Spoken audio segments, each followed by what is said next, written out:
Hi, my friends, and welcome to Andy Johnson's Overload TV.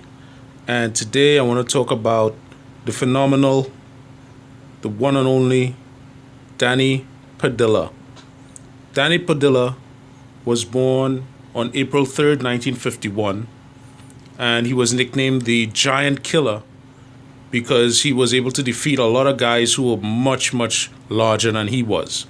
He was only 5'2" tall, and even though he was that short, he was well proportioned, as you could see by the different pictures that I have up.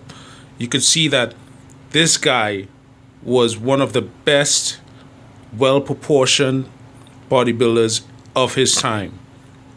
I mean, he also had a cameo appearance in Pumping Iron, where he had a very small appearance, but I mean, just look at his physique alone, and you could tell that he was a phenomenal bodybuilder.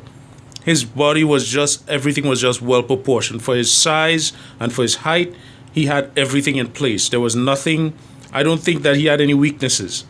He was just so well proportioned and well put together. All his muscles were in the right place. All his, his attributes were there. He knew how to be in condition for competition. I mean, just look at him standing there. I mean, look at his abs and his pecs and his arms, his legs. He just looked phenomenal. This guy was fantastic.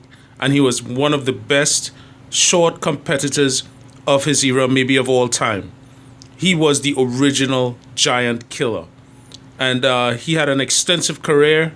I mean, he won, Mr. America, Mr. Junior America. I think he also won the USA, Mr. USA. And he had a very extensive, long bodybuilding career. And to me, he's one of those pioneers of bodybuilding, especially for shorter guys who think that they might not be able to compete. He definitely proved that once you're willing, once you're determined, that you could, and you put your mind to it, that you could definitely be a force to be reckoned with in the bodybuilding world. And he definitely was.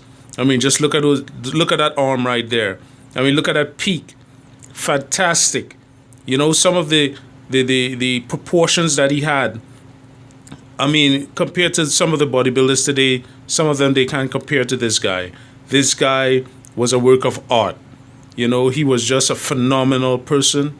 And to me, for his class, for his size, he was really, really, really a giant killer. He really made an impression on the bodybuilding world. And he was definitely one of my inspirations. Even though I'm not that short, he was one of my inspirations just because of his conditioning and proportion. Just look at him standing there, and you could tell this guy was a bodybuilding god, right? He was a bodybuilding god. Truly, truly an inspiration. Truly a person to be admired, a physique to be admired. And for anybody who is short, they think they can't do it. Yes, you can do it. If you put your mind to it, you could definitely be a phenomenal bodybuilder.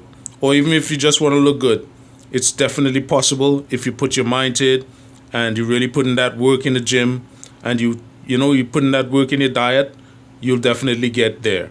And he definitely did. He was with all the greats, with Arnold, with Robbie Robinson, all those guys. He was among them. And he stood tall among all those guys, regardless of his height.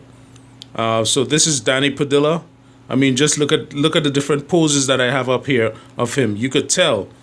I mean, this guy was just art, just art. That's all I could say. He was just art. And this is what I love about old school bodybuilding, that old school type bodybuilding, that golden age, golden era bodybuilding, is that these guys really put in the work to look good. It was not just about size. It was about symmetry. It was about conditioning. It was about how you posed, how you presented yourself. All of that together, coming together, brought about the type of classy type of physique and type of bodybuilding that we don't see today. So this is Danny Padilla, and this is just my little tribute to him. So I hope you enjoyed this video. Please subscribe to this channel. And this is Andy Johnson's Overload TV, signing out.